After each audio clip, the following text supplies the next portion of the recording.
kemudian dengan hubungannya dengan gizi seperti apa.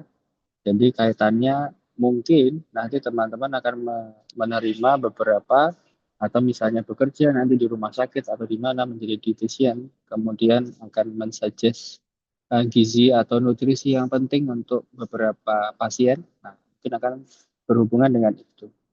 Nah, tadi kalau kaitannya dengan jantung ada beberapa penyakit yang mungkin coba saya sampaikan di sini. Misalnya ada penyakit jantung koroner dan juga hipertensi.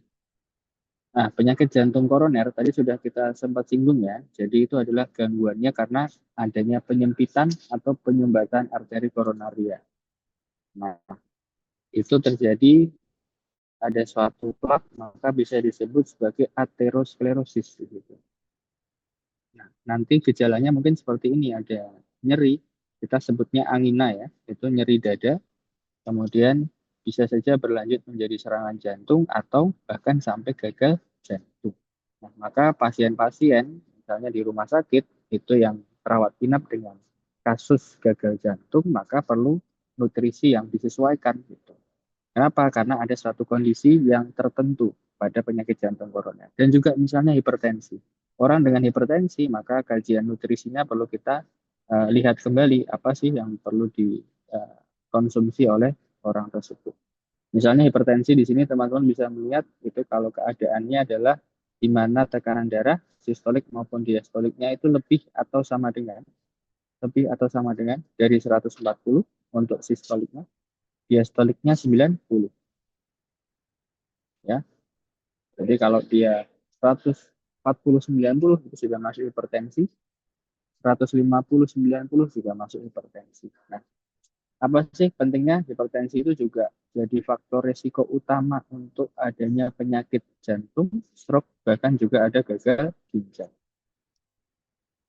Terus nutrisi seperti apa kira-kira? Ini saya ajak teman-teman brainstorming dulu. Kalau teman-teman mendapatkan pasien dengan PJK, penyakit jantung koroner, apa yang teman-teman suggest untuk dihindari? Coba, dihindari.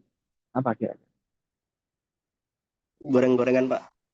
Goreng-gorengan. Oke, langsung. Padahal enak ya, goreng-gorengan. Maknyus, Pak. Menghindari goreng-goreng. Maknyus, oke. Goreng-gorengan itu adalah lemak ya. Ada lemak jenuh atau lemak trans itu juga harus dihindari. Jadi bisa satunya menghindari lemak, terutama lemak jenuh ya. Karena ada lemak tak jenuh, biasanya lemak yang berasal dari buah-buahan, mungkin seperti alpukat itu tidak apa-apa. Tapi kalau lemak jenuh ini cenderung dia akan terikat di dalam pembuluh darah, kemudian menjadi plak. Nah itu yang perlu penanganan. Terus apa lagi yang perlu dihindari? Kira-kira Makanan manis. manis. Sudah, terima kasih. Bilang manis ya. Menghindari makanan manis. Oke, betul. Menghindari manis-manisan. Kenapa harus dihindari? Why? Kenapa harus dihindari? Karena mengandung glukosa yang tinggi, Pak. Nah, glukosa yang tinggi apa hubungannya dengan Nanti ada risiko diabetes yang salah satu faktor risiko penyakit jantung. boleh faktor risiko? Boleh. Wah, itu ada yang semangat sekali di belakangmu ya. Ada risiko diabetes bisa nanti menjadi salah satu faktor risiko atau komplikasi gitu ya, lanjutannya akan menjadi gagal jantung. Atau yang kedua, kalau glukosa di dalam darah itu tinggi, maka darahnya itu akan cenderung tidak cair atau mengental. Sehingga kalau ada kekentalan darah yang meningkat, maka akan mengganggu juga dalam bagaimana pompa jantung. Sudah jantungnya gagal jantung, tapi memompanya lebih sulit, maka akan menjadi suatu resiko lagi lebih lanjut. Penyakitnya akan menjadi lebih buruk, gitu ya. Itu resiko dari manis. Oke, apalagi? Asin-asin, Pak. Kira-kira Biar Hingga garam. masih garam. Yang penting adalah kandungan ini, natriumnya harus dikurangi. Kenapa kok natrium harus dikurangi? Kenapa asin-asin itu harus dikurangi kira-kira? Bikin detak jantungnya Bisa merusak dinding arteri mungkin, Pak. Dinding arteri bisa rusak karena natrium. Oke, boleh. Itu mungkin lebih ke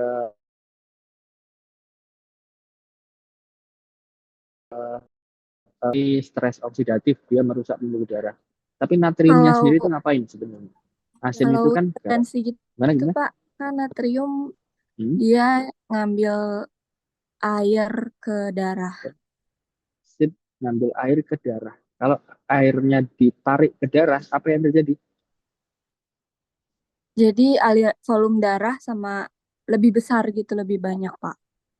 Ya, volume darahnya jadi meningkat. Nah, cairan yang meningkat, nah padahal jantungnya tadi sudah susah untuk memompa, ditambah dengan cairan yang semakin banyak, maka akan jadi jantungnya lebih capek untuk memompa darah. Betul ya? Jadi diet natrium. Oke. Terus apa lagi kira-kira? Kalau buah nangka bagaimana, Dok? Buah nangka. Iya, Gimana kalau buah nangka? Emang apa? Itu harus dihindari. Harus dihindari atau gimana? kalau sepengalaman keluarga saya sih katanya buah nangka harus dihindari, Dok. Oh, kenapa? Karena apanya? Coba kira-kira. Karena tuh katanya menyebabkan kembung dan tekanan tuh Oh, pada rongga dadanya seperti itu. oke. Ya, kalau dengan kembung bisa. Sebenarnya semua penyakit yang menyebabkan kembung, asam lambungnya meningkat gitu ya, yang kecut-kecut, asam-asam itu perlu dihindari. Gitu toh. Karena kaitannya dengan peningkatan tekanan intratorakal juga bisa. Walaupun tidak secara langsung membebani jantung, tetapi juga bisa membuat tidak nyaman gitu ya pada rongga torak sehingga jantungnya pun jadi akan mengalami masalah. Boleh, boleh. Ada lagi? Silakan yang mau berpendapat. Kira-kira. Merokok sama mengonsumsi alkohol, Pak. Merokok dan alkohol. Kalau rokok gimana? Bisa Masih banyak. penyebab Menyebabkan apa? koroner. Apanya yang bisa menyebabkan jantung koroner dari rokok? Nikotinnya, Pak. Nikotin. Nikotin. Ya, nikotinnya ngapain? Meningkatkan tekanan darah mungkin, Pak. Sehingga mempercepat pembentukan plak di arteri. Oke, bisa. Dia ada efek merugikan dari kardiovaskular tadi ya. Jadi meningkatkan tekanan darahnya dengan ngapain dia? Nikotin itu bisa meningkatkan namanya vasokonstriksi. Vasokonstriksi itu apa? Pembuluh darahnya semakin mengecil. Kalau mengecil, berarti tadi misalnya gagal jantung, darah di dalam tubuh kita meningkat. Tetapi pembuluh darahnya malah mengecil. Itu malah tambah tensinya tambah tinggi lagi. Ya. Beban jantungnya tambah lebih berat lagi. Kayak itu juga harus perlu dihindari. Karena ada peningkatan vasokonstriksi atau tekanan darah lagi. Oke, fokus ya. Betul. Apa lagi?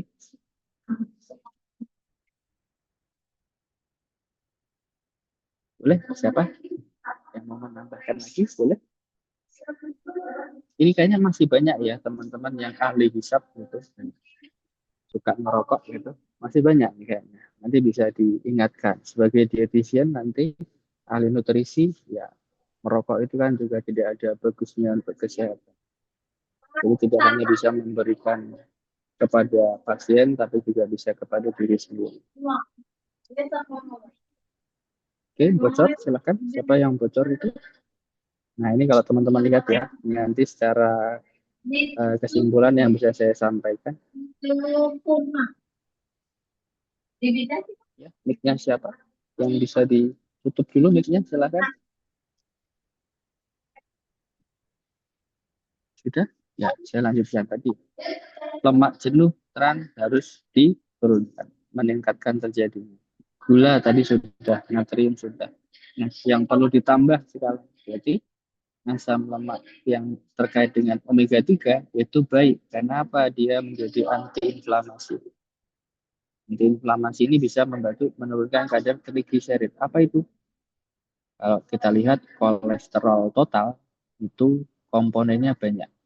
Ada HDL, ada LDL, ada trigliserid.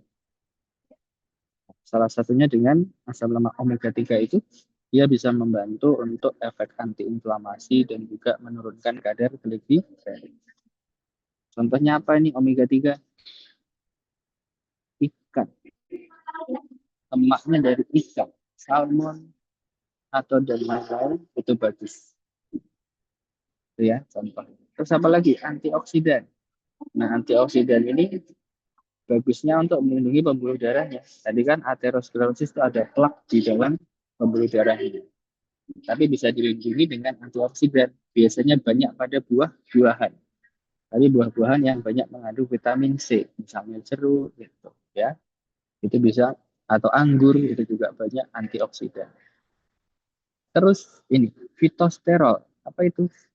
Dia sama, membantu menurunkan kadar kolesterol. Contohnya apa fitosterol itu? Kacang-kacangan. Jadi kacang-kacangan, biji-bijian, itu sayur itu bisa menurunkan kadar kolesterol juga, ya, untuk yang fitosterol. Kemudian ada nitrat alami. Jadi ada satu, ya, kalau kita mengalami gangguan jantung itu ada namanya ISDN, isosalpinidinitrat. Nah, ada golongan nitrat yang fungsinya untuk pengobatan.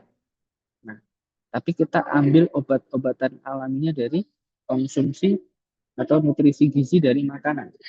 Ya, jadi bisa mengambil itu dari nitrat alami tadi.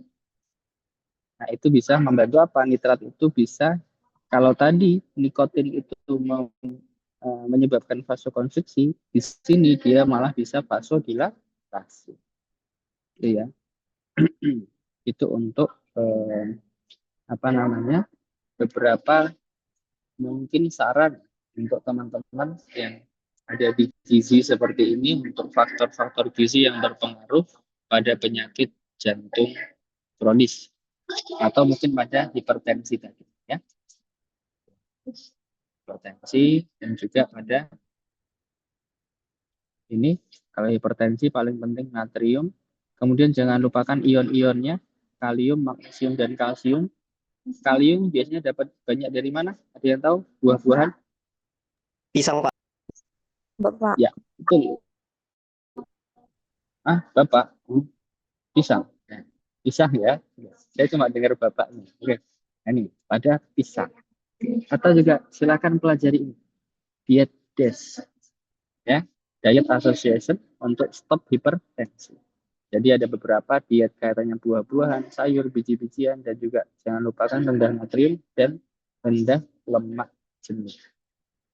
Itu mungkin tambahan saya sudah jam 3 lebih ya, saya melebihi dari waktu yang diperkirakan.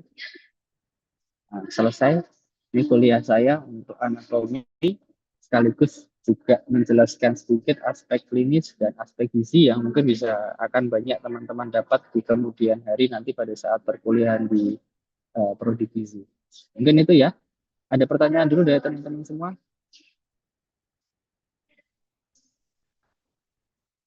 Cukup?